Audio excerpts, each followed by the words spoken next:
बिस्मिल्लाहिर्रहमानिर्रहीम। अस्सलाम वालेकुम स्टूडेंट्स।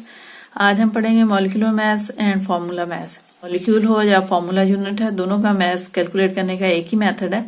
नेम डिफरेंट इसलिए है कि हमारे पास दो तरह के मॉलिक्यूल्स होते हैं, एक वो जिसमें कोवेलेंट बॉन्ड होता है, एक वो जिसमें आयनिक बॉन्ड होता है।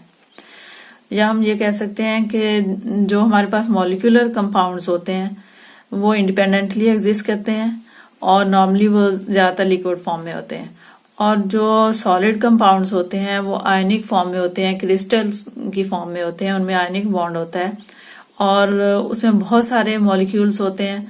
तो हम उसके एक छोटे से छोटा जो पार्ट होता है उसे कहते हैं कि फॉर्मूला यूनिट है, और फॉर्मूला यूनिट का जब हम मैथ्स कैलकुलेट करेंगे तो उसे हम कहेंगे ये फॉर्मूला मैथ्स है।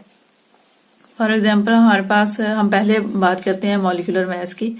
तो मॉलिक्यूलर मैथ्स क्या है? Sum of the atomic mass of all the atoms present in one molecule of a molecular substance। मतलब हमारे पास एक सब्सटेंस है, हम उसको मॉलिक्यूलर सब्सटेंस कह रहे हैं क्योंकि उसमें कोवेलेंट बॉन्ड है, और मॉलिक्यूलर सब्सटेंस के एक मॉलिक्यूल में जितने भी एटम्स हैं उनके एटॉमिक मास का जो सम होगा उसे कहेंगे कि जो मॉलिक्यूलर मास है। फॉर एग्जाम्पल हमारे पास क्लोरीन है। अगर क्लोरीन जो है वो एक मॉलिक्यूल है और इसको हम रिप्रेजेंट करते हैं Cl2 के साथ। हम इसका फॉर्मूला जो है वो Cl2 लिखते हैं, और ये Cl2 कैसे बना है? दो क्लोरीन एटम से मिलके बना है और दो क्लोराइड के दरमियान में ये कोवेलेंट बॉन्ड है, तो ये एक मॉलिक्यूलर सब्सटेंस है। अब हमने इसका जो जब मैस कैलकुलेट करना है तो हमने मैस जो है वो इस क्लोराइड का और इस क्लोराइड का दोनों का एटॉमिक मैस लेना है, दोनों को ऐड करना है। ऐड करने से हमारे पास जो मैस आएगा हम उसे कहेंगे वो मॉलिक्यूलर मैस है। तो हम पहले उसको कैसे कैलकुलेट करना है, तो ये उसके लिए जो है वो Cl2 हमारे पास फॉर्मूला है। इसका मैस जब कैलकुलेट करना है तो हम लिखेंगे कि मैस ऑफ ये एक क्लोराइड है, फिर प्लस मैस ऑफ ये वाला क्लोराइड, और एक क्लोराइड जो है उसका मैस होता है 35.5 AMU। फिर दूसरा क्लोराइड जो है उसका मैस भी ऐसे आएगा 35.5 AMU। हम दोनों को ऐड कर लेंगे क्योंकि डेफिनेशन के मुताबिक क्या है कि sum of the atomic mass of all the atoms. All the atoms का मतलब यहाँ पे इस मॉलिक्यूल में कितने एटम्स हैं? हमारे पास दो, एक क्लोराइड ये है, एक ये है, दो एटम्स है। दोनों के एटॉमिक मास, ये एटॉमिक मास है, इन दोनों का सम लेना है। तो इन दोनों का सम लेंगे तो ये हमारे पास आ जाएगा 71, और इसके साथ हम यूनिट लिखेंगे एटॉमिक मास यूनिट। तो क्लोराइड जो है उसका एटॉमिक मास जो है वो हमारे पास है 71 एटॉमिक मास यूनिट। इसी तरह से अगर हमने एटॉमिक मास जो है वो HCl भी हमारे पास एक मॉलिक्यूलर कंपाउंड है, तो हम देखते हैं कि ये है HCl, इसका हमारे पास ये फॉर्मूला है। तो इसका मास जब कैलकुलेट करना है तो हम लिखेंगे इसके लिए पहले तो ये हाइड्रोजन का मास अलग से हम लिख लेते हैं, मास of hydrogen 1 atomic mass unit. इसी तरह से क्लोराइड जो है मास ऑफ 1 क्लोराइड ये 35.5 है, और फिर जब हमने कैलकुलेट करना है पूरा तो हम लिखेंगे mass of HCl hydrochloric acid. इसमें आ जाएगा मास of hydrogen plus mass of chloride. इसके साइड पे यहाँ पे और यहाँ पे कोई नंबर नहीं है, एक ही हाइड्रोजन है, एक ही क्लोराइड है। तो इसलिए हम यहाँ पे इसको, अगर यहाँ पे 2 या 3 होता तो हमने इसको इसके साथ मल्टीप्लाई करना था। अब 1 है तो 1 को हम मल्टीप्लाई नहीं करेंगे, ऐसे इनका मैस लिख के तो हम ऐड कर देंगे। मैस ऑफ हाइड्रोजन कितना है? 1। मैस ऑफ क्लोराइड जो है वो है 35.5। तो अब हम इन दोनों को ऐड करेंगे तो ये आ जाएगा 36.5 एटॉमिक मास यूनिट। ये हमारे पास जो है वो HCl का मॉलिक्यूलर मास है, क्योंकि HCl जो है वो हमारे पास कोवेलेंट कंपाउंड है। इसका हम जब फॉर्मूला लिखते हैं तो हम लिखते हैं H और ये Cl। ये हाइड्रोजन और क्लोराइड के दरमियान में ये कोवेलेंट बॉन्ड है, ये इंडिपेंडेंटली एज HCl ये एग्जिस्ट करता है। तो इसका जो मॉलिक्यूलर मास हमने कैलकुलेट करना है वो इन दोनों एटम्स के मास को हमने ऐड करना है, sum of the atomic mass of hydrogen and chlorine. तो हमने सम लेना है, दोनों का सम लेंगे तो वो एटॉमिक मास HCl का आ जाएगा। इसी तरह से हम दूसरी एग्जांपल लेते हैं। For example mass of carbon dioxide ले लेते हैं। कार्बन डाइऑक्साइड भी हमारे पास जो है वो मॉलिक्यूलर कंपाउंड है, तो CO2 मास ऑफ कार्बन होता है 12 एटॉमिक मास यूनिट, और इसी तरह से मास ऑफ ऑक्सीजन होता है 16 AMU। और अब जब हमने CO2 का करना है मास ऑफ CO2, तो अब इसके लिए अब यहाँ पे 2 है, ऑक्सीजन के साथ 2 है, तो अब इसके लिए हमने लिखना है मास ऑफ, पहले लिखेंगे carbon plus mass of oxygen. तो अब हमारे पास कार्बन 1 था, हमने कार्बन को यहाँ पे 1 से मल्टीप्लाई करना है, और ऑक्सीजन हमारे पास 2 है, तो इसलिए हम उसको 2 से मल्टीप्लाई करेंगे। तो अब यहाँ पे कार्बन का मास जो है वो हमारे पास है 12 इंटू 1, और ऑक्सीजन जो है उसका है हमारे पास 16 को हमने 2 से मल्टीप्लाई करना है, तो ये आ जाएगा 12 प्लस 32, और इन दोनों को ऐड कर लेंगे, ये आ जाएगा 44 एटॉमिक मास यूनिट। अब ये जो मास है हमारे पास, ये है molecular mass of carbon dioxide. Mass of hydrogen 1 atomic mass unit, mass of oxygen का होता है 16 एटॉमिक मास यूनिट। अब मास ऑफ वाटर जब हमने लिखना है, तो यहाँ पे हम लिखेंगे मास ऑफ हाइड्रोजन। अब यहाँ पे 2 हाइड्रोजन है, तो इसलिए हम यहाँ पे इसको 2 से मल्टीप्लाई करेंगे, ये हम इसको ऐसे लिख लेते हैं, प्लस मास ऑफ ऑक्सीजन, और ऑक्सीजन है वो 1 है, तो इसलिए हम इसको 1 से मल्टीप्लाई करेंगे, ये इस तरह से आ जाएगा। तो 2 इंटू हाइड्रोजन का है 1, इसी तरह से ऑक्सीजन 1 टाइम है, और ऑक्सीजन का मास है 16, तो 2 इंटू 1 2 प्लस 16 इंटू 1 16, तो ये आ जाएगा 18, और इसके साथ हम यूनिट लगाएंगे एटॉमिक मास यूनिट। तो 18 एटॉमिक मास जो है ये है मॉलिक्यूलर मास ऑफ वाटर। अब नेक्स्ट है हमारे पास फार्मूला मास। तो फार्मूला मास जिस तरह से हमने मॉलिक्यूलर मास कैलकुलेट किया था, इसी तरह से फार्मूला मास कैलकुलेट करना है, लेकिन फर्क सिर्फ ये है कि फार्मूला मास हम आयनिक कंपाउंड्स के लिए यूज करते हैं, और आयनिक कंपाउंड जो है वो 3 डायमेंशनल सॉलिड क्रिस्टलाइन फॉर्म में होते हैं, और इनको हम एक फार्मूला यूनिट से रिप्रेजेंट करते हैं। तो इसलिए फॉर एग्जांपल हमारे पास जो है सोडियम क्लोराइड है, तो सोडियम क्लोराइड जो है वो किस तरह से ऐसे क्रिस्टल्स की फॉर्म में होता है, और क्रिस्टल की जो शेप है उसकी वो है क्यूब, और इसको हम जब ड्रॉ करते हैं तो ये हमारे पास कुछ इस तरह से आएगा।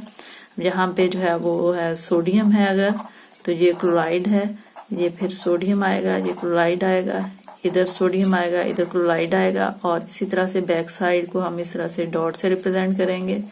तो ये क्लोराइड है, तो इधर जो है ये क्लोराइड है, हाँ ये सोडियम आएगा। तो अब हमने एक फॉर्मूला यूनिट लेना है, हम ये वाला ले लें, ये ले लें, या इस तरह से ये ले लें, क्योंकि यहाँ पे रेशियो सोडियम क्लोराइड की 1:1 है, तो एक सोडियम के साथ एक ही क्लोराइड आएगा, तो हमारे पास जो फॉर्मूला यूनिट बनता है वो बनता है NaCl। तो अब इसमें हमारे पास 2 एटम्स हैं, इन दोनों एटम्स का मास जो है उसका हमने सम लेना है, तो वो इसका फॉर्मूला यूनिट का मास आ जाएगा, तो इसे कहेंगे फॉर्मूला मास। तो अब इसकी कैलकुलेशन के लिए हम देखेंगे मास ऑफ दी सोडियम कितना होता है, 23 एटॉमिक मास यूनिट है। मास ऑफ क्लोराइड जो है वो होता है 35.5, और जब हमने इन दोनों का सम लेना है, मास ऑफ सोडियम क्लोराइड क्या आएगा कि सोडियम हमारे पास 1 है और क्लोराइड भी 1 है, तो मास ऑफ सोडियम इंटू 1, ये 1 टाइम है, और इस तरह से क्लोरीन भी 1 है, तो हम लिखेंगे मास ऑफ 1 इंटू क्लोराइड, और कितना है सोडियम का 23 को 1 से मल्टीप्लाई करेंगे, और इसी तरह से क्लोरीन जो है उसका 35.5 है, उसको भी 1 से मल्टीप्लाई करेंगे 35.5, तो ये आ जाएगा 23 प्लस 35.5, इन दोनों को ऐड कर देंगे तो ये आ जाएगा 58.5 एटॉमिक मास यूनिट जो है ये मास आ जाएगा सोडियम क्लोराइड का। तो इस मैथ्स को हम कहेंगे कि ये फॉर्मूला मैथ्स है, क्योंकि हमने एक फॉर्मूला यूनिट लिया था उस कंपाउंड का जो कि आयनिक कंपाउंड है और क्रिस्टल की फॉर्म में एग्जिस्ट करता है। तो इसके अंदर जितने भी एटम है उस ये 2 एटम थे इसमें, इन दोनों का मैथ्स का हम सम लेंगे तो ये इसका फॉर्मूला मैथ्स आएगा। इसी तरह से कुछ एग्जांपल्स हैं, एग्जांपल्स को देख लेते हैं तो उससे आपको जो है वो अच्छे से समझ आ जाएगी। फॉर एग्जांपल हमने फॉर्मूला अगर फाइंड करना है सोडियम सल्फेट का, तो सोडियम सल्फेट में हमारे पास एक जो है वो एटम एलिमेंट जो है वो सोडियम है, एक सल्फर है और एक जो है वो ऑक्सीजन है। तीन हमारे पास 3 तरह के एटम्स हैं और इन तीनों एटम्स का हमने देखना है कि कितने कितने हैं। सोडियम हमारे पास 2 टाइम है, सल्फर 1 टाइम है और ऑक्सीजन 4 टाइम है। तो इसलिए हम इसको फर्स्ट लाइन में हम इस तरह से लिखेंगे, मास ऑफ सोडियम, ये 2 टाइम है इसलिए इसको 2 से हमने मल्टीप्लाई कर दिया, plus mass of sulphur, sulphur जो है 1 टाइम है इसलिए 1 से हमने मल्टीप्लाई किया इसको, और आगे ऑक्सीजन है, ऑक्सीजन 4 टाइम है तो मास ऑफ ऑक्सीजन उसको हमने 4 से मल्टीप्लाई करना है क्योंकि ये 4 टाइम है। तो अब नीचे हम इसकी वैल्यूज लगा देंगे, 2 इंटू मास ऑफ सोडियम है 23, इसी तरह से सल्फर जो है उसका 32 होता है तो 1 इंटू 32 आ जाएगा, और ऑक्सीजन का 16 होता है तो 16 इंटू 4 आ जाएगा। तो अब हम इसको कैलकुलेट कर लेते हैं, ये आ जाएगा 46 प्लस 32 प्लस 64। अब इनको ऐड कर लें, 142 एटॉमिक मास यूनिट। अब ये मास है हमारे पास सोडियम सल्फेट का। इसी तरह से जिंक सल्फेट का जब कैलकुलेट करना है तो मास ऑफ जिंक हमारे पास जो है वो 1 टाइम है तो 1 इंटू जिंक आ जाएगा, सल्फर 1 टाइम है तो मास ऑफ सल्फर 1 टाइम आएगा। इसी तरह से ऑक्सीजन 4 टाइम है तो हमने मास ऑफ ऑक्सीजन जो है उसको 4 से मल्टीप्लाई करना है। तो अब हम इसको कैलकुलेट करते हैं। जिंक जो है वो उसका मास होता है 65.3 होता है तो हम इसको 65 ही लेंगे, और मास ऑफ सल्फर जो है वो 32 होता है, ये 1 टाइम है 1 इंटू 32। इस तरह से मास ऑफ ऑक्सीजन है तो ये 4 टाइम है और ऑक्सीजन का मास है 16। तो अब इसको हम ऐड कर लेते हैं, 65 प्लस 32 प्लस ये 64 आ जाएगा, इनको ऐड करेंगे 161 एटॉमिक मास यूनिट जो है ये मास आ जाएगा जिंक सल्फेट का। इसी तरह से कॉपर कार्बोनेट है तो मास ऑफ कॉपर ये 1 टाइम है इसलिए 1 से मल्टीप्लाई किया है, मास ऑफ कार्बन 1 टाइम है 1 से मल्टीप्लाई करेंगे, और ऑक्सीजन 3 टाइम है तो ऑक्सीजन को 3 से मल्टीप्लाई करेंगे। तो कॉपर जो है उसका होता है 63.5, और इसको हमने 5 से अगर 0.5 की बजाय जहाँ पे 0.2 या 3 होता है तो हम उसको इग्नोर कर देते हैं, जब 0.5 आता है या 6 आता है तो फिर हम उसको यूज करते हैं। 63.5 प्लस मास ऑफ कार्बन 12 होता है तो ये 1 से मल्टीप्लाई करना है, ऑक्सीजन का 16 होता है तो उसको हमने 3 से मल्टीप्लाई करना है क्योंकि ये 3 टाइम है। अब इसको हम ऐड कर लेते हैं, 63.5 प्लस 12 प्लस 48 मास आ गया कॉपर कार्बोनेट का। तो ये जो है ये फॉर्मूला मास है क्योंकि ये आयनिक कंपाउंड है, क्रिस्टल की फॉर्म में एग्जिस्ट करते हैं, तो हम इनको कहेंगे कि ये जो है हमारे पास एटॉमिक मास यूनिट में जो वैल्यू आई है ये इसका फॉर्मूला मास है। Formula mass of calcium carbonate, तो इसमें भी हम ऐसे लिख लेते हैं। अब इसको मैं थोड़ा सा शॉर्ट कर देती हूँ कि कैल्शियम का मास जो है उसको हमने 1 से मल्टीप्लाई करना है, प्लस कार्बन का मास जो है उसको हमने 1 से मल्टीप्लाई करना है क्योंकि 1 टाइम है, प्लस ऑक्सीजन है, ऑक्सीजन के मास को हमने 3 से मल्टीप्लाई करना है क्योंकि ये 3 टाइम है। तो कैल्शियम का होता है 40 इंटू 1 प्लस कार्बन का होता है 12 इंटू 1 कर देंगे इसको, और इसी तरह से ऑक्सीजन का 16 इंटू 3 कर देंगे, 40 प्लस 12 प्लस 48 तो 100 AMU। पोटाशियम सल्फेट का लेते हैं तो इसके लिए भी हम इसी तरह से लेंगे, मास ऑफ हम इधर लिख लेते हैं मास ऑफ पोटाशियम सल्फेट। तो यहाँ पे लिखेंगे पोटाशियम का हमारे पास ये 2 टाइम है, 2 इंटू पोटाशियम इसका atomic mass, plus sulphur 1 time है 1 इंटू सल्फर का आ जाएगा, प्लस ये 4 टाइम है तो 4 इंटू ऑक्सीजन का आ जाएगा। अब इनके नीचे इनका मास लिख देना है, 2 इंटू पोटेशियम का होता है 39 प्लस 1 इंटू सल्फर का होता है 32, और इसी तरह से ऑक्सीजन का जो है वो होता है 174 एटॉमिक मास यूनिट जो है ये फॉर्मूला मास है पोटेशियम सल्फेट का। एक्टिविटी का क्वेश्चन नंबर 3 है जो आपकी बुक में इसी टॉपिक के साथ दिया हुआ है। Identify the following formulas. आपने आइडेंटिफाई करना है कि कौन से जो है वो मॉलिक्यूलर फार्मूलाज हैं और कौन से जो है वो फॉर्मूला यूनिट्स हैं। तो अब हम देखेंगे कि इसमें कोवलेंट कंपाउंड कौन से हैं और आयनिक कौन से हैं। जो कोवलेंट होंगे उनके मॉलिक्यूलर फार्मूलाज होंगे और जो आयनिक होंगे उनके फार्मूला यूनिट्स होंगे। तो आप देखें H2O2 ये जो है ये मॉलिक्यूलर है, तो इसका हम मॉलिक्यूलर फार्मूला लिखेंगे क्योंकि इसमें कोवलेंट बॉन्डिंग है। ये मॉलिक्यूलर है, ये भी मॉलिक्यूलर है, ये भी, इसमें भी कोवलेंट बॉन्डिंग है, ये भी मॉलिक्यूलर है, मॉलिक्यूलर फार्मूला है। ये भी मॉलिक्यूलर फार्मूला है। जो शुगर है, सुक्रोज, जो हम शुगर खाते हैं सुक्रोज, इसका ये भी मॉलिक्यूलर है। बेरियम कार्बोनेट ये वाला जो है ये आयनिक कंपाउंड है, ये फॉर्मूला यूनिट है। तो इसका हम फॉर्मूला मास लेंगे। इसका जब हमने कैलकुलेट करना है, मास जब कैलकुलेट करना है तो ये आ जाएगा फॉर्मूला मास, फॉर्मूला मास। 4 है ये मॉलिक्यूलर कंपाउंड्स हैं, तो इसलिए हम इनका जब मास लिखेंगे तो वो आएगा मॉलिक्यूलर मास, मॉलिक्यूलर मास। जो कोवलेंट कंपाउंड्स होते हैं उनको हम मॉलिक्यूलर कंपाउंड्स कहते हैं और इनका जब मास कैलकुलेट करेंगे तो वो हो जाएगा उनका मॉलिक्यूलर मास, इन सब का मॉलिक्यूलर मास आएगा। ये हमारे पास आयनिक कंपाउंड्स हैं और इनका ये क्रिस्टल की फॉर्म में एग्जिस्ट करते हैं, इसलिए हम इनका एक फॉर्मूला यूनिट लेते हैं। जो फॉर्मूला यूनिट होता है वो इसके पूरे क्रिस्टल को रिप्रेजेंट करता है और इसका जब हम मास कैलकुलेट करते हैं तो उसे हम कहते हैं फॉर्मूला मास। इसी के साथ ही इजाजत दें, अल्लाह हाफिज।